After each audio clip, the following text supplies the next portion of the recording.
ভগিনী শূর্পণখা ছুটে গেল যেখানে রাবণ রাজা বসে আছে। দাদা দাদা, কে ভগিনী শূর্পণখা? ভগিনী, কি করেছে তোমার এই দুরবস্থা? তোমার নাক কান কাটা, কত না রক্ত স্রোত বয়ে যাচ্ছে, সারা অঙ্গ রক্ত ভিজে যাচ্ছে। কে করেছে এই দুরবস্থা? দাদা দাদা, ওই রাম লক্ষ্মণ। রাম লক্ষ্মণ পঞ্চবটির বনে। রাম লক্ষ্মণ করেছে তোমার এই নাশাকর্ণ ছেদন, করেছে তোমার এই দুরবস্থা। দাদা, রাম রাম রাম কি দাদা, তুমি ওই রাম নাম জপ করতে লাগলে যে? রামচন্দ্র আর লক্ষ্মণ আমার নাক কান কেটে দিয়েছে, প্রতিশোধ না নিয়ে তুমি রাম নাম জপ করতে লাগলে? এ নামটা তো কখনো শুনিনি, বড় ভালো লাগলো, বড় ভালো লাগলো, তাই আমি ওই রাম নাম জপ করছি। রাম রাম রাম। অন্তরের মধ্যে রাম নাম চিন্তন করতে লাগলো আর প্রকাশ্যে বলল, ভগিনী, ওই রাম তোমার নাক কান কেটেছে। না দাদা, তার দোষ নেই, রামের ভাই লক্ষ্মণ আমার নাক কান কেটে দিয়েছে। লক্ষ্মণ? কি অপরাধ করেছিলে ওই লক্ষ্মণের কাছে? দাদা দাদা গো, ওই রাম ঘরানের সীতা। সীতা? গো দাদা, তুমি যে সেই হরধনু ভঙ্গ করে সীতাকে বিবাহ করতে গিয়েছিলে, জনকনন্দিনী সীতা, সেদিন তোমার বুঝি শরীরটা ভালো ছিল না দাদা, তাই হরধনু ভাঙতে পারোনি। দাদা, সেই রাম কি তাহলে হরধনু ভঙ্গ করে সীতাকে বিবাহ করেছে? হ্যাঁ দাদা, যা হোক একটা হয়ে গেছে আর কি। তো সীতাকে বিবাহ করেছে, তাই আর রামচন্দ্র এসেছে তার পিতা দশরথের কথা, মানে পিতৃসত্য পালনের জন্য বনে এসেছে। আর কি সুন্দর রূপসী সীতা গো, কি সুন্দরী সীতা। আমি তার সামনে দাঁড়িয়ে দাঁড়িয়ে কথা বলছিলাম, আর এমন সময় লক্ষ্মণ বলে কিনা আমাকে বিবাহ করবে। আমি যা বলেছি জানিস, আমি দশানন ভগিনী, আমি সতী সাধ্বী, তুই আমাকে এই কথা বলছিস, কটু ভাষা উচ্চারণ করছিস। সেই কথা বলেছি, এমনি নাক কান কেটে দেবে না? একটু আগে শূর্পণখা বলেছিল ওই সীতার রূপের অমর্যাদা করেছিল, বলেছিল ছি ছি ছি ছি, এটা একটা রূপ হলো।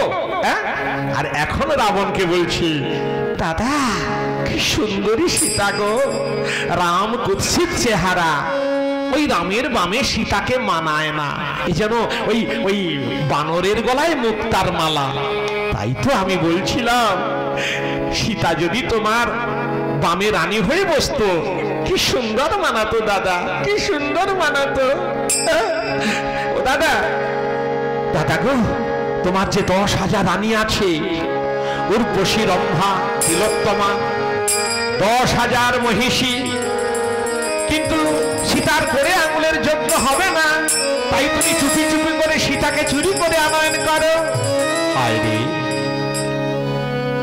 একটু আগে বলে এসেছিল রামচন্দ্র সুন্দর, সীতা কুৎসিত। এখানে রাবণকে বলছে রাম কুৎসিত, সীতা সুন্দরী। তার স্বার্থ চরিতার্থ করার জন্য। এই ধরনের নারীদের অভাব নেই বর্তমান সমাজে। সেই শূর্পণখার মতো নারীদের লক্ষ্য করে মহাজন ভক্ত কবি তুলসীদাস কলম দিলেন, दिन का महीनी रात का बाघिनी, पलक पलक लहू चूसे, ऐसा दुनिया बावरा होके घर घर बाघिनी पोषे। नारीर मायाय जगत के भुलाय, एरा कारेओ हासाय कारेओ कादाय कारेओ बाना चाय, कारेओ हासाय कारेओ कादाय कारेओ बाना चाय। नारीर मायाय जगत के भुलाय, नारीर मायाय जगत के भुलाय।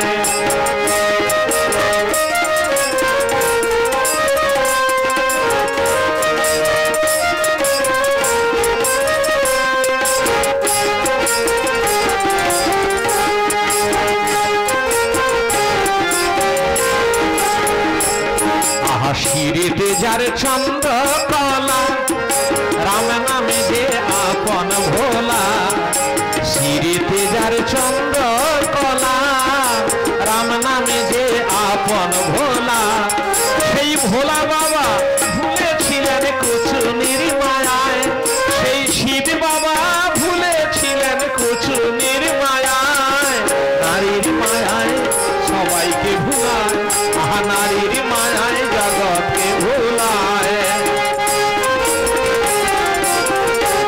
আজি অখণ্ড মণ্ডলাকার আর ব্যক্তং যেন চরাচর অখণ্ড মণ্ডলাকার ব্যক্তং যেন চরাচর সেই কৃষ্ণ গিয়ে ধরেছিলেন রাধা রানীর পায় সেই কৃষ্ণ গিয়ে ধরেছিলেন রাধা রানীর পায় নারীর মায়ায় জগৎকে ভুলায় এরা কারেও হাসায় কারেও কাঁদায় কারেও বানাচায় এরা কারেও হাসায় কারেও কাঁদায় কারেও বানাচায় নারীর মায়ায় জগৎকে ভুলায়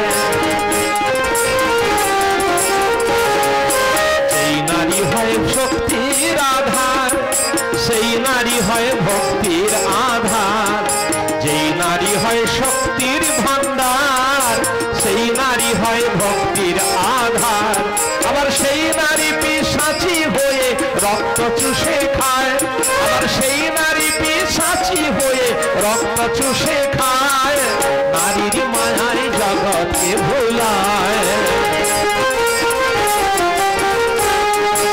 অনাথ বন্ধু ভেবে বলে জন্ম মোদের যাদের কোলে অনাথ বন্ধু ভেবে বলে জন্ম মোদের যাদের কোলে ওরে সুপথগামী হব মোরা তাদেরই কৃপায় এই গানটি লেখা শ্রদ্ধেয় অনাথ বন্ধু অধিকারী আমার গুরুদেব এই মায়েরাই শক্তি রাম মায়েরাই ভক্তি এই মায়েরাই পারেন স্বামীকে একেবারে স্বর্গে পাঠাতে আবার এরাই পারেন একেবারে নরকে পাঠাতে তাই আমাদের কর্তব্য আমাদের করণীয় মাতৃ জাতি আমরা সর্বদা স্বামীকে সৎ পথে যাওয়ার পরামর্শ দেব সৎ কর্মে নিয়োজিত হয়ে সৎভাবে যাতে অর্থ উপার্জন করে সংসারে সদাচারী হয়ে সংসারে আনন্দে থাকেন সেই পরামর্শ দেব সংসার সুখের হয়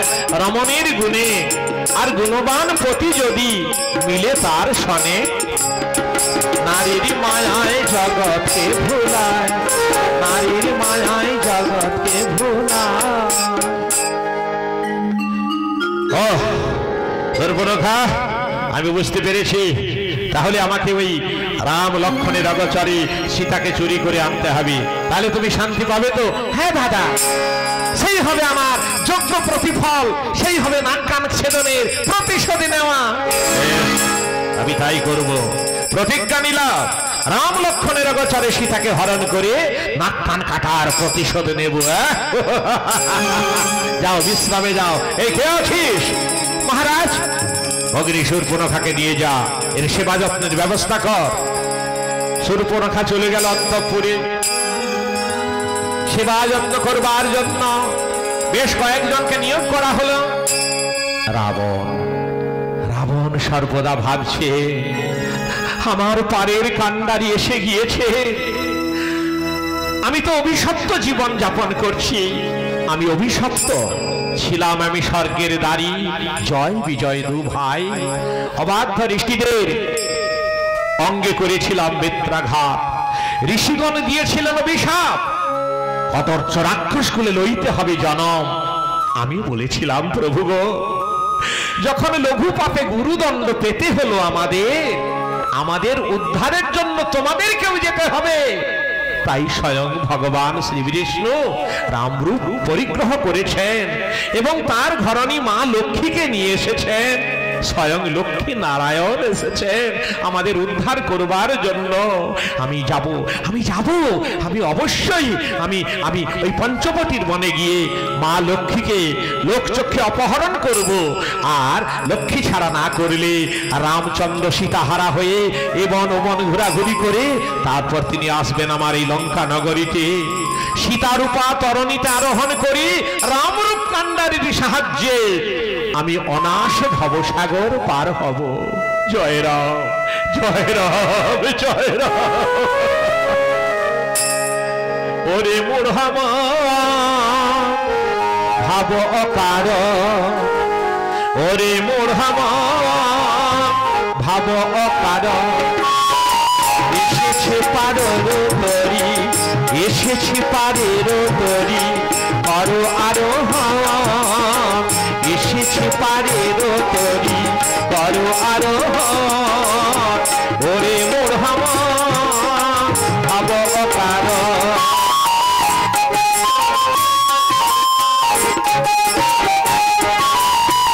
অনিত্যয় সংসারেতে আর কতকাল রইবি মেতে। অনিত্যয় সংসারেতে আর কতকাল থাকবি মেতে। তোরে চির মুক্তি দিতে এলো নারায়ণ। তোরে চির মুক্তি দিতে এলো নারায়ণ। ওরে মূঢ়মা ভাব অকার।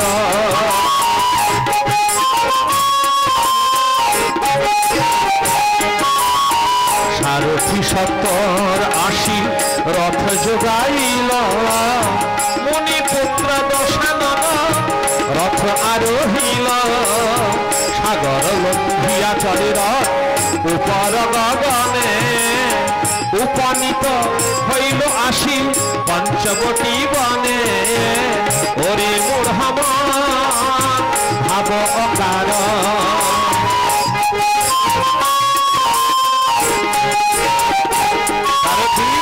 রথ নামাও।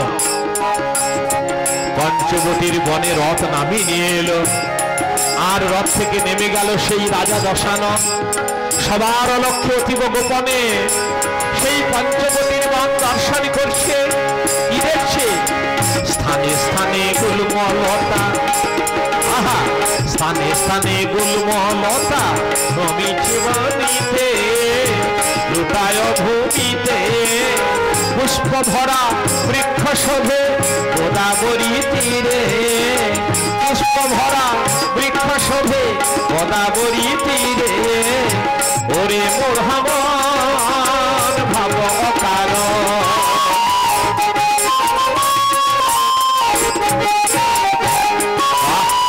চমৎকার, চমৎকার, অপূর্ব অপূর্ব শোভা আমি দর্শন করছি। ওই তো অদূরে রাম সীতা বসে আছেন পর্ণ কুটিরের দাওয়ায়। ঠাকুর লক্ষণ ধনুর্বাণ নিয়ে বিচরণ করছে। মারি মারি কি অপূর্ব শোভা, কি অপূর্ব, কি অপূর্ব। ঠাকুর, ওগো নররূপী নারায়ণ, তুমি এসেছো আমাকে উদ্ধার করবার জন্য।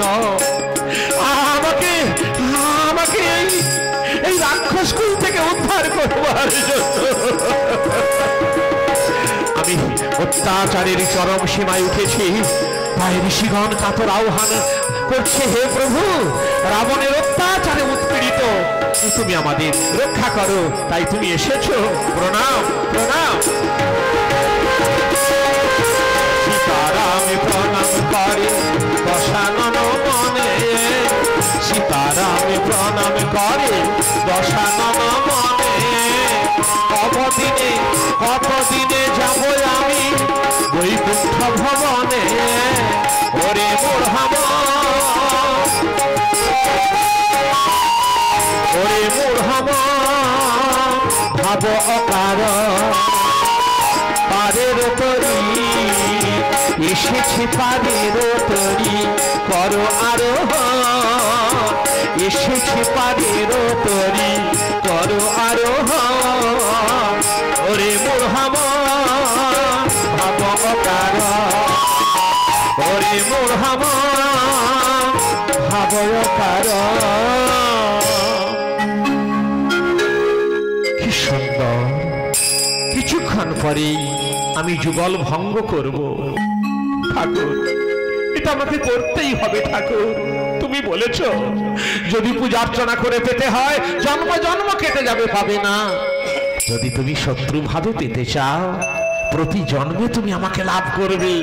3 জন্ম আমাকে ভ্রমণ করতে হবে। ঠাকুর, তাই তো এসেছি। এই তো প্রথমে হয়েছিলাম হিরণ্যাক্ষ হিরণ্যকশিপু, ত্রেতা যুগে হয়েছি আমি রাবণ, আমার ভাই কুম্ভকর্ণ।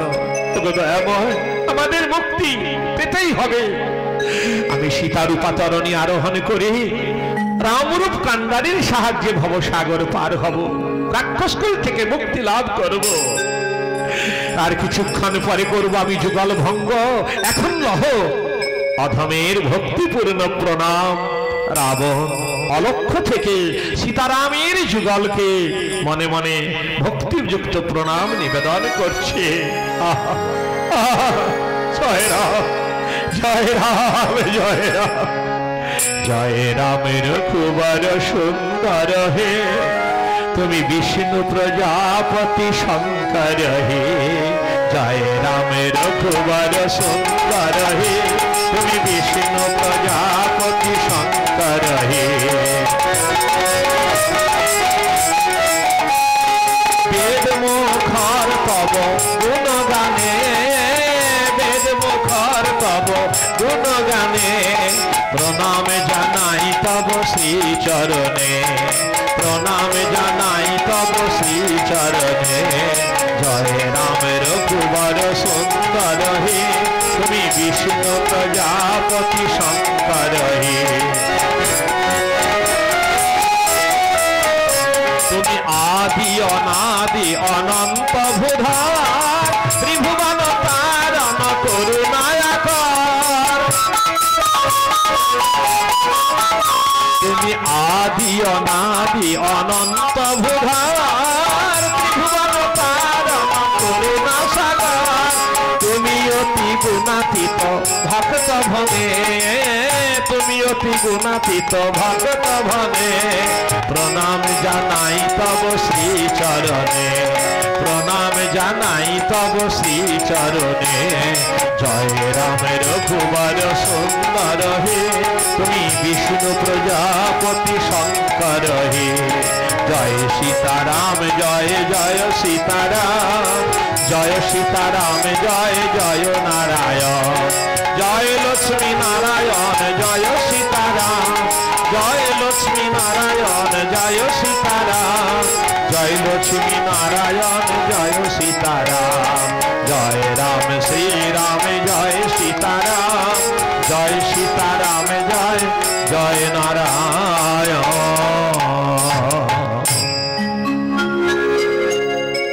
অন্তরের ভাব অন্তরে চেপে রেখে রাজা দশানন মন্ত্রী ও সারথীকে ডেকে বলল, সারথী, অসুরেই করবো আমি ওই সীতা হরণ। সেই যাই আমরা সেই মারিচের কাছে। আর মারিচ না থাকলে এই সীতা হরণ হবে না। চলো চলো। আবার রথে আরোহণ করে রাজা দশানন অল্প সময়ের মধ্যে গেল মারিচ যেখানে সেখানে। তখন মারিচ, মারিচ, মারিচ কোথায়? সাম্বট বৃক্ষতলবাসী মুনি ঋষিদের সঙ্গে রাম নামে ভজন সাধনে সে মাতোয়ারা। কারণ মারিচ তারকা নন্দন। মারিচ অত্যাচারী ছিল, ওই ঋষিদের যজ্ঞ পণ্ড করে দিত। তারকানন্দন মারিচ, রাক্ষস মারিচ। কিন্তু রামচন্দ্র সেই মহর্ষি বিশ্বামিত্রের নির্দেশ অনুসারে যজ্ঞ সম্পূর্ণ করেছিলেন রাম লক্ষ্মণকে পাশে রেখে। সেদিন মারিচ এসেছিল 3 কোটি রাক্ষস সেনানী নিয়ে। রামচন্দ্র এক বাণে 3 কোটি রাক্ষসকে নিধন করেছিলেন। আর ওই মারিচকে এমন একটা বান মেরেছিলেন, ঘুরতে ঘুরতে 7 দিন পরে এই লঙ্কায় গিয়ে পড়েছিল। সেই দিন বুঝেছিল, হায় রে, রামচন্দ্র সাধারণ মানুষ নয়। আমি পরম্পরায় শুনেছিলাম যে আমাদের এই ম্লেচ্ছ নিধনের জন্য ভগবান অবতীর্ণ হবেন। তাহলে তিনি আমরা অত্যাচারের চরম সীমায় উঠে পড়েছি। তাই আমাদের নিধন হেতু স্বয়ং শ্রী বিষ্ণু ভগবান এসেছেন রামরূপ পরিগ্রহ করে। আহা, জয় রাম জয় রাম জয় রাম, রাম রাম রাম জয় রাম রাম রাম, কমল দল দলিত অঙ্গ দুর্বা দল শ্যাম, রাম রাম রাম জয় রাম রাম রাম, কমল দল দলিত অঙ্গ দুর্বা দল শ্যাম।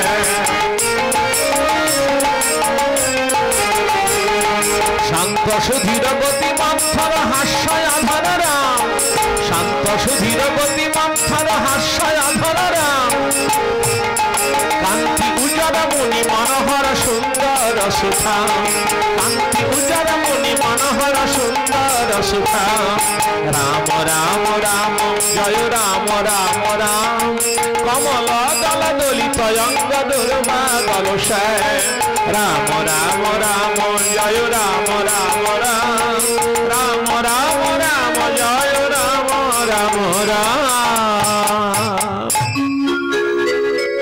মারিচ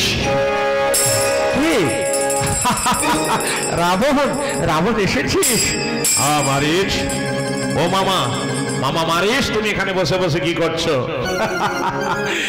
তা হ্যাঁ রে, তোকে এখন চিন্তান্বিত দেখতে পাচ্ছি। তোমায় এখন যেতে হবে মারিচ। আমাকে যেতে হবে মানে? তুই ভালো আছিস তো? তোর মন ভালো আছে তো? ভালো কি করে থাকবো বলো? ভগিনী শূর্পণখার নাক কান কেটেছে মনুষ্য জাতি রাম লক্ষণ। রাম লক্ষণ মনুষ্য জাতি মানে আমি কিছু বুঝতে পারছি না। তুমি তো জানো আমাদের ভগিনী শূর্পণখা সে বাল্য বিধবা। সে যখন বিধবা হলো বলল যে দাদা আর আমি সংসারী হব না, আমি তীর্থ পর্যটনে যাব, তীর্থে তীর্থে আমি ঘুরে বেড়াবো, আমাকে কিছু সেনা দাও, কিছু ধন রত্ন দাও। আমি কিছু সৈন্য দিলাম, খরদূষণকে সেনাপতি করে দিলাম, কিছু ধন রত্ন দিলাম, বললাম আমার ভগিনী শূর্পণখাকে যেখানে যেখানে ভালো লাগে তীর্থে তীর্থে ভ্রমণ করিয়ে আনো। ভ্রমণ করতে করতে সে পৌঁছে গেল পঞ্চবটির বনে। আর পঞ্চবটির বনে আছে রাম লক্ষণ সীতা। কি বললি? রাম? আরে রাম সেই দশরথ নন্দন রাম? হ্যাঁ, রাজা দশরথের নির্দেশে সে এসেছে বনবাসে। সঙ্গে আছে তার পত্নী সীতা, আর আছে তার ভাই লক্ষণ। আচ্ছা, সেই ভগ্নী শূর্পণখা লক্ষণের সঙ্গে কি ওই সীতার সঙ্গে দাঁড়িয়ে দাঁড়িয়ে কি কথা বলছিল? লক্ষণ ওই শূর্পণখার নাক কান কেটে দিয়েছে। শূর্পণখা অপরাধ ছিল, সীতার সঙ্গে কথা বলাই তার অপরাধ। তা লক্ষণ একটা মনুষ্য জাতি ভগিনী শূর্পণখার নাক কান কেটে দিয়েছে। আমি ত্রিভুবনী বিজয়ী বীর রাজা দশানন, এই লজ্জা রাখার জায়গা কোথায়? হ্যাঁ, একটা মনুষ্য জাতি আমাদের ওই মাথা নত করে দিয়েছে। তাই এখনই তোমাকে যেতে হবে। কোথায় যেতে হবে রে রাবণ? তুমি চলো, আমি সীতাকে হরণ করব। কি বললি? হ্যাঁ, রাম লক্ষণের অগোচরে সীতাকে হরণ করে ভগিনী শূর্পণখার নাক কান কাটার প্রতিশোধ আমি গ্রহণ করব। রাবণ, আমার কথা শুনবি? শোন শোন, আমি অনুনয় বিনয় করে বলছি, ওই রাম অনন্ত শক্তিধর, মহাশক্তিবান, ওর সঙ্গে তুই বিদ্রুপ করিস না, ওর বিরোধিতা করিস না, ওর সঙ্গে যুদ্ধ বিদ্রোহ করিস না, তুই সব অংশে ধ্বংস হয়ে যাবি। বাবা রাবণ, আমি তোর মতো একদিন অত্যাচারী ছিলাম, অত্যাচারী চরম সীমায় উঠে গিয়েছিলাম। ঋষিগণ যখন যজ্ঞ করতেন, যজ্ঞে আমি গোরক্ত বরাহ রক্ত বর্ষণ করে যজ্ঞ পণ্ড করে দিতাম। একদিন মহর্ষি বিশ্বামিত্র ওই রামচন্দ্রকে পাশে রেখে যজ্ঞ আরম্ভ করেছিলেন। আমিও যজ্ঞ পণ্ড করবার জন্য লক্ষ লক্ষ রাক্ষস সেনা নিয়ে আক্রমণ করেছিল। তাতে রামচন্দ্র মাত্র একটি বাণ মেরেছিলেন। সেই একটি বাণে সহস্র সহস্র লক্ষ লক্ষ বাণ সৃজন করলো, মহাসন্ধ্যে স্থিত হয়ে ঝাঁকে ঝাঁকে আমাদের মাথায় পড়তে লাগলো।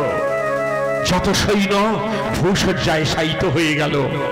এমন একটি আমাকে বাণ মারলেন, সেই বানাঘাটে 7 দিন ঘুরতে ঘুরতে ঘুরতে ঘুরতে আমি লঙ্কা এসে পড়েছিলাম।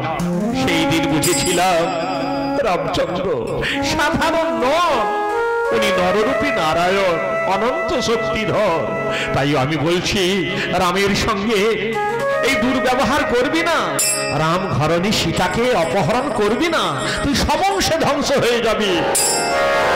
শোনো মারিচ, আমি তোমার উপদেশ নিতে আসিনি, আমি তোমাকে আদেশ করছি, এক্ষুনি চলো, তোমাকে সেখানে স্বর্ণ মৃগরূপ ধারণ করতে হবে, আর তুমি ছাড়া কেউ স্বর্ণ মৃগরূপ ধারণ করতে পারবে না। আর রামচন্দ্র ক্ষত্রিয়, ওই সোনার হরিণ দেখলেই ছুটে যাবে মৃগয়া করবার জন্য। আর এমন গভীর অরণ্যে তুমি নিয়ে যাবে ওই রামচন্দ্রকে, আর তুমি রামের কণ্ঠস্বর অনুকরণ করে লক্ষণকে ঘর ছাড়া করাবে। রাম যাবে, লক্ষণ যাবে কুটির ছেড়ে, একাকিনী সীতা থাকবে পর্ণ কুটিরে, আর আমি ওই সীতাকে হরণ করি লঙ্কা নগরীতে নিয়ে আসবো। সেই হবে ভগিনী শূর্পণখার নাক কান কাটার প্রতিশোধ নেওয়া। রাবণ রে, রথের চাকা যখন ঘুরে ঊর্ধ্বাংশ নিম্নগামী হয়, কখনো নিম্নাঙ্গ ঊর্ধ্বগামী হয়। কেমন? আমাদের সকল জীবের ভাগ্যচক্র সুখ দুঃখ দিয়ে গঠিত। হ্যাঁ, ভাগ্যের চাকা যখন ঘুরে কখনো সুখাংশ ঊর্ধ্বগামী হয় আর দুঃখাংশ নিম্নগামী হয়, কখনো দুঃখাংশ ঊর্ধ্বগামী হয় আর সুখাংশ নিম্নগামী হয়। এতদিন তোর ভাগ্যের চাকা ওই সুখাংশ ঊর্ধ্বগামী ছিল, যা ইচ্ছা তাই করেছিস। এখন তোর সুখাংশ নিম্নগামী হতে চলেছে, দুঃখাংশ ঊর্ধ্বগামী হচ্ছে। খুব সাবধান, এইবার তোর বিনাশকালে বিপরীত বুদ্ধি, তোর বিনাশ অনিবার্য, তাই বিপরীত বুদ্ধি তোর এখন মাথায় খেলছে। তুই তো আমার কথা শুনবি না? চল চল চল, তুই আমাকে নিয়ে চল, যা বলবি তাই আমি শুনবো। মামা, যদি যাও তাহলে ভালো, নাহলে তরবারি দিয়ে তোমার আমি শিরচ্ছেদ করব। বুঝেছি রাবণ, বুঝেছি। ওরে রাবণ, আজকে আমার কপালে মৃত্যু অবধারিত, কিন্তু হায়, যদি আমি রামের হাতে মরতে পারি তাহলে আমি বৈকুণ্ঠ লাভ করব, স্বর্গে যাব।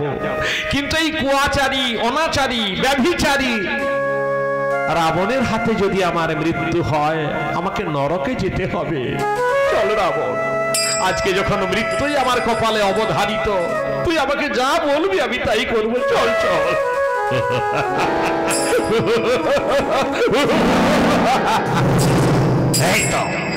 এই তো রাক্ষসের মান রক্ষা করবার জন্য এগিয়ে এসেছো।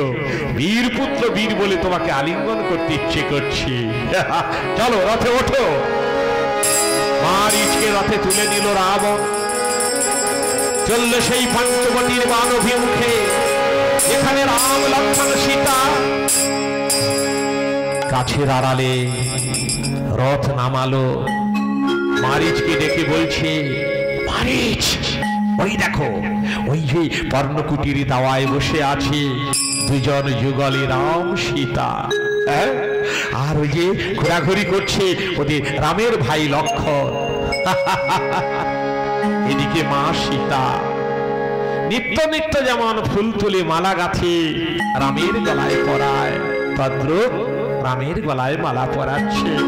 প্রাণনাথ, সীতা, প্রাণনাথ, তুমি অন্যমনস্ক হয়ে বসে আছো কেন গো? দেখো, আমি তোমার জন্য কত সুন্দর সুন্দর ফুলের মালা গেঁথেছি, এই মালা গলায় পারো, তুমি আনন্দ করো। সীতা, তুমি প্রতিদিন আমাকে এইভাবে সাজাতে চাও? না না না না, তুমি অনেক সাজিয়েছো, গলা ভর্তি আছে, আর তুমি সাজিও না ফুলের মালা দিয়ে।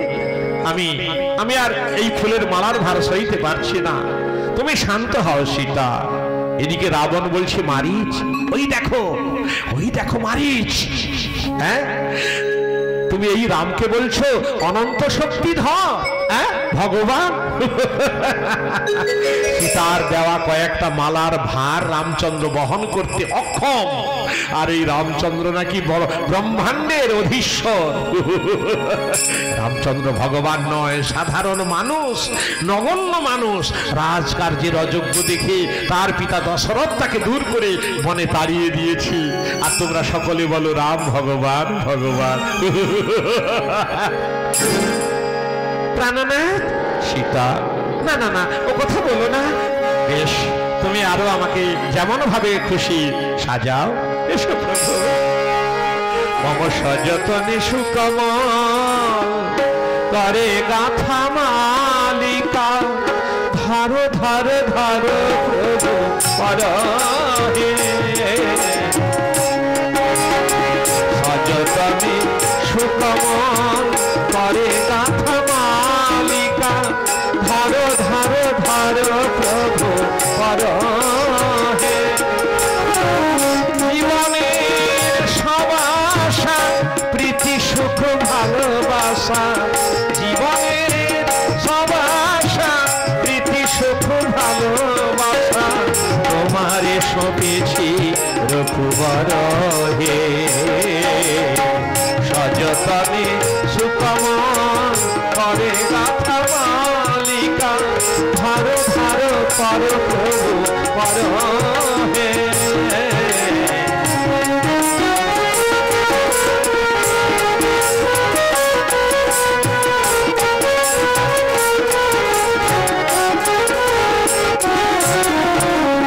দেহ মন প্রাণ মম যৌবন সতিয়া, রয়েছি গয় চরণে চিরদাসী হইয়া।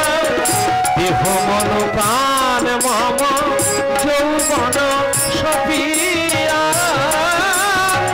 রয়েছি গয় চরণে চিরদাসী হইয়া।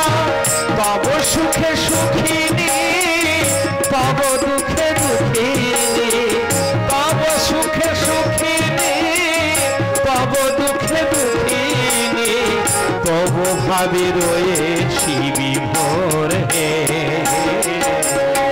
সযতনে সুকমল করে গাথা মালিকা, ধারো ধারো ধারো প্রভু পর হে।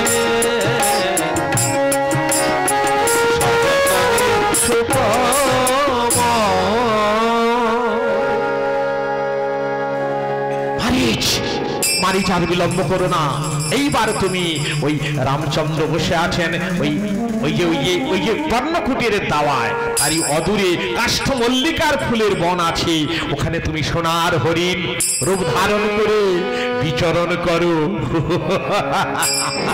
তোমাকে দেখা মাত্র তোমাকে ধরবার জন্য ছুটে যাবে, তুমি গভীর জঙ্গলে নিয়ে যাবে রামচন্দ্রকে। তারপর লক্ষণকে ঘর ছাড়া করবি। এমন রাবণ আদেশে তারকা নন্দন মারিচ আর বিলম্ব না করে এইবার মায়া মন্ত্র উচ্চারণ করতে লাগলো। মায়া মন্ত্র উচ্চারণ করতে করতে তৎক্ষণাৎ সে সোনার হরিণের মূর্তি ধারণ করিল। মায়া বলে তারকা নন্দন, মায়া বলে তারকা নন্দন।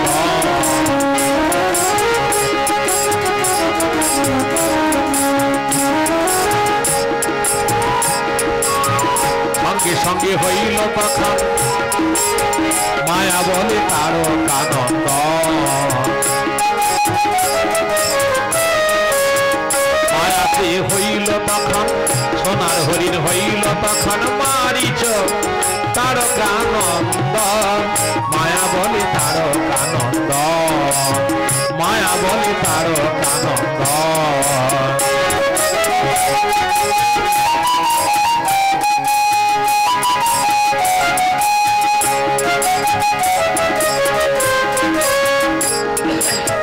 স্থানে স্থানে রাঙা মধ্যে করজলের রেখা রে, স্থানে স্থানে রাঙা মধ্যে করজলের রেখা রে, রাঙা জিহ্বা মেলে যেন বিজুরি ঝলকারে।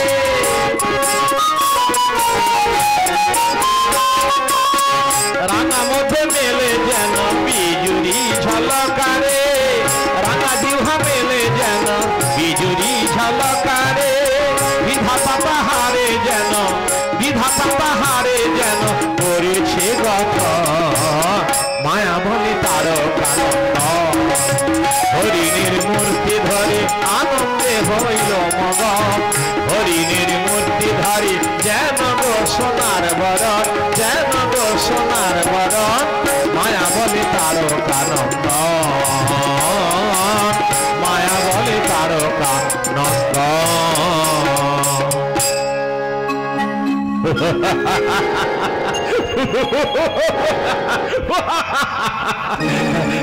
মারিচ, মারিচ, তুমি এমন সোনার হরিণ রূপ ধারণ করেছো, সোনার হরিণের রূপ ধারণ করেছো, তোমাকে দেখে না আমার ইচ্ছে করছে তোমাকে মৃগয়া করি আমি। রামচন্দ্র ক্ষত্রিয় সেই যে মৃগয়া করতে ভালোবাসে, তোমাকে দেখা মাত্র যে তোমার পেছনে ছুটে যাবে, এটা আমার দৃঢ় বিশ্বাস। কোন সাবধান, যাও ওই কাষ্ঠমল্লিকার বনের ওই আনাচে কানাচে তুমি ভ্রমণ করো, দেখবে তোমাকে দেখা মাত্র ছুটে যাবে। সব কাজ বুঝে করো, আমি বৃক্ষের আড়ালে রইলাম। রাবণ রাজা চলে গেল বৃক্ষের অন্তরালে। এখানে সেই মারিচ পর্ণকুটিরের অনতি দূরে কাষ্ঠমল্লিকা ফুলের বাগান যেখানে, সেখানে বিচরণ করতে লাগলো। এদিক ওদিক লম্ফ ঝম্ফ দিচ্ছে, এদিকে তাকাচ্ছে সেদিকে তাকাচ্ছে। সোনার হরিণ, কেমন সোনার হরিণের মূর্তি ধারণ করি, হ্যাঁ তারকানন্দন মারিচ এদিক ওদিক করে ঘোরাফেরা করছে, এদিকে একবার যাচ্ছে ছুটে, ওদিকে একবার, যাতে ওদের নজরে পড়ে, লক্ষ্যে পড়ে। কেমন তো হঠাৎ সকলেই দেখছে, রাম সীতা লক্ষ্মণ তিনজনই দেখছে। তো এদিকে মা সীতা তিনি প্রভু রামচন্দ্রকে বলছেন, প্রভু সীতা ওই একটা হরিণ দেখতে পাচ্ছ? আমি দেখেছি। সীতা দেখেছো তো, তাহলে আমাকে তুমি বলো না কেন? সীতা তো হরিণ ভালোই লাগছে, হ্যাঁ ওই তো, তো ও তো সোনার হরিণ। ওগো তুমি সোনার হরিণ তো কখনো দেখোনি? আমিও দেখিনি, ভারী সুন্দর সোনার হরিণ। প্রাণনাথ একটা কথা বলবো? বলো। ওই হরিণটাকে ধরে এনে দাও না গো। আর ধরতে হবে না, ওর চর্ম এনে দাও।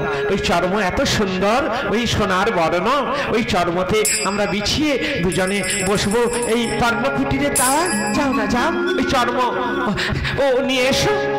চর্ম মানে ওই স্বর্ণ হরিণের চর্ম তুমি চাইছো?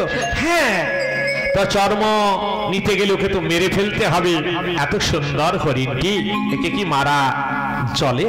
কেন চলে না? যাও না, তোমরা তো মৃগয়া, এটা তোমাদের ধর্ম। হরিণ মারা তোমাদের একটা ধর্ম। যাও না গো, ওই হরিণটাকে প্রয়োজনে মেরে ওই চর্ম। এই হরিণ, আমার তো মন বলছে না যে এটা সোনার হরিণ, হ্যাঁ তবুও যদি সোনার হরিণ হয়, হ্যাঁ তাহলেও আমি যদি ওকে আমি ধরবার জন্য যাই, তাহলে কি করবে? ওই পালিয়ে যাবে খুট করে। হরিণ চঞ্চল প্রকৃতির জীব, ওই খুট করে শব্দ হলেই ছুটে পালিয়ে যায়। তাহলে ওকে আমি কি করে ধরবো? তাহলে ওকে মেরে এনে ওর চর্ম ধরবো, না হলে মেরে আনবো, এই তো। কিন্তু ওকে মারলেও তো অপরাধ হয়ে যাবে। আমরা বনবাসে ব্রত আচরণ করছি, বনমাঝি। না না না না, তোমাদের কোনো পাপ হবে না, তুমি তো ক্ষত্রিয়। চাও না ওই হরিণটাকে? লক্ষণ দাদা, ওই হরিণ দেখেছিস ভাই? আমি অনেকক্ষণ দেখেছি দাদা। সীতা ওই হরিণটাকে ধরবার জন্য বা মেরে এনে দিতে বলছি, কি করি ভাই? দাদা আমি তো যাব না, আর আপনাকেও আমি বলবো যে আপনিও যাবেন না দাদা, ওটা রাক্ষসের মায়া। চুপ করো, চুপ করো দেবর লক্ষণ। তুমি পত্নীর মনে কখনো আনন্দ দিতে জানো না। আর তা যদি জানতে, তোমার পত্নী ওই উর্মিলাকে আর রাজপ্রাসাদে রেখে আসতে না, মা সুমিত্রার কাছে আমাদের সঙ্গেই আনতে। তুমি চুপ করো। প্রভু গো, যাও না গো, ওই হরিণটা ধরে এনে দাও না। আমার ধরতে যদি না পারো, ওকে মেরে ওর চামড়া নিয়ে এসো, আমরা দুজনে কি সুন্দর বসবো। যাও না গো, খুব ভালো লাগছে, যাও না, খুব ওগো প্রভু যাও না। লক্ষণ, সীতা আমাকে অনুনয় বিনয় করে বলছে ভাই আর শোন আমি যাচ্ছি, তবে শোন সীতাকে একাকিনী ফেলে তুই কোথাও যাবি না, তুই পাহারায় থাক। হ্যাঁ সীতা তুমি কোথাও যেও না, লক্ষণ তোমাকে রক্ষার দায়িত্ব নিয়ে এখানে অবস্থান করবে, এখানেই থাকবে ধনুর্বাণ নিয়ে সতর্ক দৃষ্টিতে। আর তুমি এদিক ওদিক চঞ্চলা হইও না, যতক্ষণ পর্যন্ত আমি হরিণকে না মেরে আমি শান্তি পাচ্ছি আমি ফিরবো না। কেমন লক্ষণ? আর যদি হয় ও রাক্ষস জাতি, ওকে মারিয়া পাইব মনপ্রীতি, ধরিতে না পারি যদি মারিব পরাণে, মৃগ মারি কিছুক্ষণ মধ্যেই আসিব এখানে, যতক্ষণ আমি নাহি আসি ঘরে ততক্ষণ লক্ষণ রক্ষা করো সীতারে, আমি আসছি। শ্রীরামচন্দ্র বিদায় নিলেন, সীতার দায়িত্ব লক্ষণের হাতে ছেড়ে দিয়ে সর ধনুর্বাণ ধারণ করি তিনি এগিয়ে গেলেন ওই যেদিকে স্বর্ণ হরিণ সোনার হরিণ যেই রামচন্দ্র ওই ধনুর্বাণ নিয়ে এগিয়ে চলেছেন, যেই ধরবার জন্য ছুটে চলেছেন অনেক দূরে চলে যায়, আবার মারবার যখন জন্য স্বর যোজনা করি আবার কাছেই চলে আসে। অপূর্ব সে দৃশ্য, মানে ধরবার জন্য এগিয়ে গেলে পালিয়ে যায়, আর যখন মারবার জন্য স্বর যোজনা করে যেন কাছেই বিচরণ করছে। ধরিবারে লাগে ছুটিয়া গেলে দূরে করে পলায়ন, ধরিবার লাগে আহা ধরিবার লাগে নিকটেতে গেলে দূরে করে পলায়ন, মারিবার লাগে ধরিলে ধন করে নিকটেতে বিচরণ, মারিবার লাগে ধরিলে ধন করে নিকটেতে বিচরণ, তাহাতে মুগ্ধ হলেন শ্রীরাম, তাহাতে মুগ্ধ হলেন শ্রীরাম, ওই যে রাক্ষসের মায়া কঠিন মায়া, আহা তাহাতে মুগ্ধ হলেন শ্রীরাম। হায় রে, রামচন্দ্র জানেন বিধাতার সৃষ্টিতে কখনো স্বর্ণমৃগ সৃজিত হয়নি, তবু প্রায় সমাসন্ন বিপত্তিকালে ধিয়পি পুংসাং মলিনী ভবন্তি, যার যখন বিপদকাল উপস্থিত হয় সে বড় জ্ঞানীজনার মস্তিষ্ক হয়ে যায় বিকৃত। তাই রামচন্দ্রের মস্তিষ্ক বিকৃত হয়েছিল। হ্যাঁ, তাই রামচন্দ্র তিনি ওই হরিণকে অবহেলা না করে, সোনার হরিণ তিনি অবহেলা না করে ছুটে চলেছেন মৃগয়াত। এমন গভীর অরণ্যে চলে গিয়েছেন রামচন্দ্র, হরিণের পেছনে পেছনে তীক্ষ্ণ জোরে সজোরে যখন একটি বাণ নিক্ষেপ করলেন, সেই বাণ সেই হরিণ রূপী মারীচের বক্ষ ভেদ করল। রামের কণ্ঠস্বর অনুকরণ করে লক্ষণ লক্ষণ লক্ষণ আমাকে বাঁচাও, লক্ষণ লক্ষণ আমি রাক্ষস কবলে পতিত, লক্ষণ আমাকে বাঁচাও, লক্ষণ লক্ষণ ছুটে এসো, লক্ষণ। দেবর দেবর দেবর লক্ষণ লক্ষণ, মা মা দেবর তোমার দাদা ডাকছে তোমাকে, তুমি শুনতে পাচ্ছ? আমি শুনতে পেয়েছি মা, কিন্তু ওটা দাদার কণ্ঠস্বর নয় মা, দাদার কণ্ঠস্বর নয়। হ্যাঁ মা, ওটা রাক্ষসের মায়া। লক্ষণ ছুটে এসো, আমি রাক্ষস কবলে পতিত, আমাকে বাঁচাও, আমাকে রক্ষা করো, লক্ষণ। এরপরে তুমি যাচ্ছ না কেন? যাও না, যাও যাও, তোমার দাদাকে, তুমি ঠিকই বলেছ, সে রাক্ষসীর সঙ্গে অনেক রাক্ষসের ষড়যন্ত্র আছে, তাই তোমার দাদাকে ভুলিয়ে ভালিয়ে হরিণের রূপ ধারণ করে অরণ্যে নিয়ে চলে গেছে। যাও না গো, যাও, তোমার দাদাকে রক্ষা করো, যাও যাও। মা বিচলিত হয়েও না মা, আমি এখান থেকে চলে গেলে কিছু না কিছু বিপদ ঘটে যাবে। ও মা, মা তুমি উতলা হয়েও না মা। দাদা আমার যেমন কুসুমের মতো কোমল তেমনি বজ্রের মতো কঠিন। মা গো, সহস্র সহস্র রাক্ষস যদি হয় একে মেলি, লঙ্ঘিতে নারিবে দাদার কনিষ্ঠ অঙ্গুলি। মা তুমি চিন্তা করো না মা, তুমি চঞ্চলা হয়েও না। আমার কষ্ট হচ্ছে, তুমি তাড়াতাড়ি যাচ্ছ না, তোমার দাদাকে রক্ষা করতে তুমি যাচ্ছ না, আমি বুঝতে পেরেছি। মা তুমি বন ভ্রমণে এসেছো, তোমার দাদার তুমি মৃত্যুই চাও। মা তুমি মৃত্যু চাও, তোমার দাদার মৃত্যু হলে তুমি আমাকে নিয়ে আনন্দ করবে, আমার দেহ নিয়ে তুমি সুখ ভোগ করবে। মা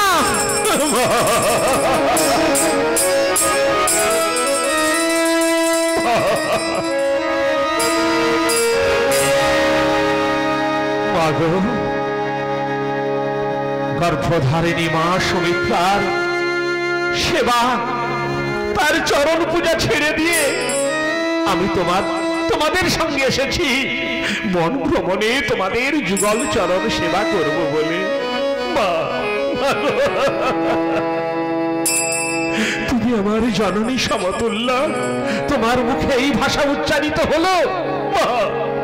মা আর এক দণ্ড আমি এখানে থাকবো না, আমি চলে যাচ্ছি।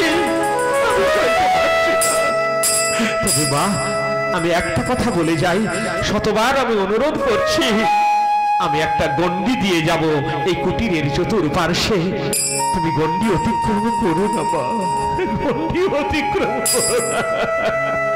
গণ্ডি অতিক্রম করলে কোনো হয়তো বিপদ হয়ে যেতে পারে। মা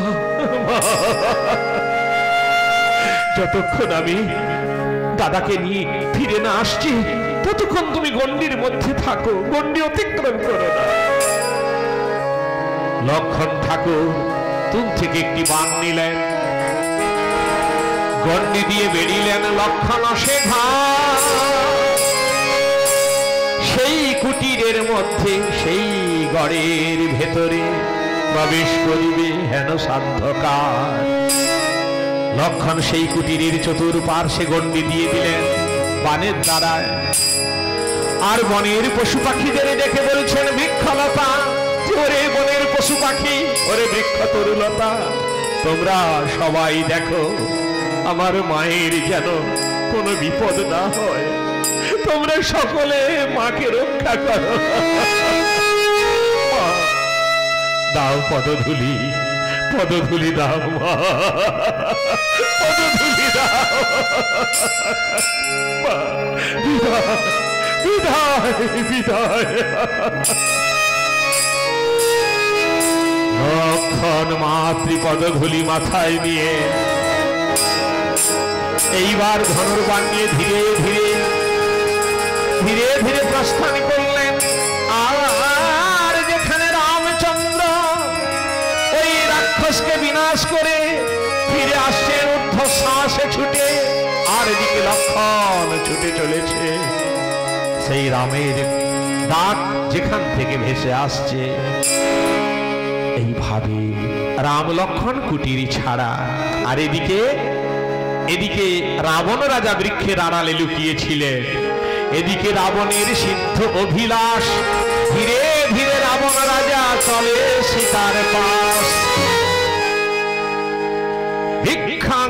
ভিক্ষাং দেহি বলবে রাবণ রাজা চলেছে, কিন্তু সে মনে মনে ভাবলো না আমি আগে চেষ্টা করি। দেখলো যে সেই কুটিরের চতুর্পার্শ্বে যেন দাউ দাউ করে আগুন জ্বলছে, মনে মনে ভাবলো না ওই লক্ষণ গণ্ডি দিয়ে গিয়েছে, ওই গণ্ডি অতিক্রম করে সীতাকে আক্রমণ করাই কারো সম্ভব নয়। কি করব, আমি এখন সাধুর মূর্তি ধারণ করি। এই বলে রাবণ রাজা বিলম্ব না করে এইবার মায়াজাল বিস্তার করত সন্ন্যাসীর মূর্তি ধারণ করলেন। দীর্ঘ কপাল শিরে জটা যা, আহা দীর্ঘ কপাল শিরে জটা যা, যে ভস্য ভূষিত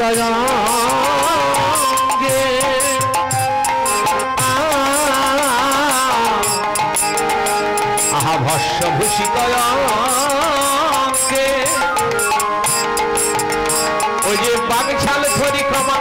করে দাঁড়াইল কত রঙে, আগে ছাল করি কমণ্ডলু করে দাঁড়াইল কত রঙে।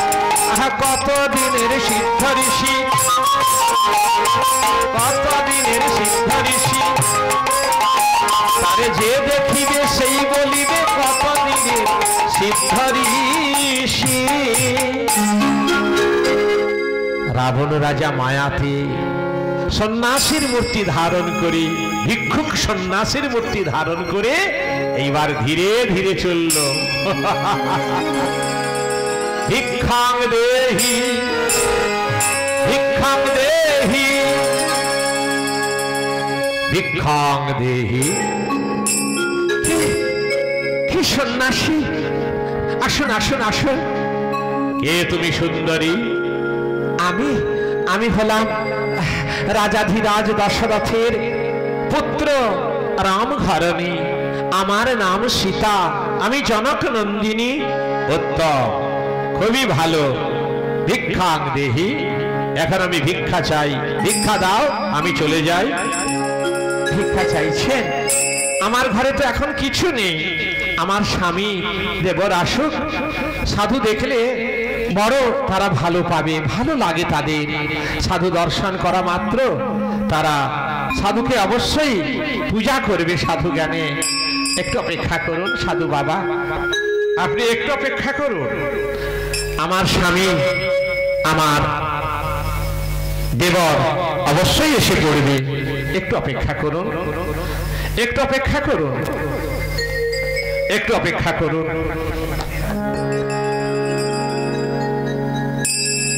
আউটপুটটা বন্ধ হয়ে গেছে।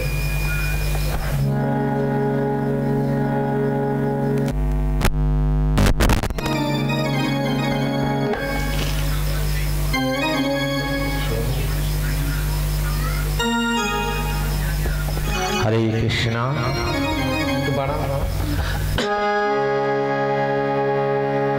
এদিকে রাবণ রাজা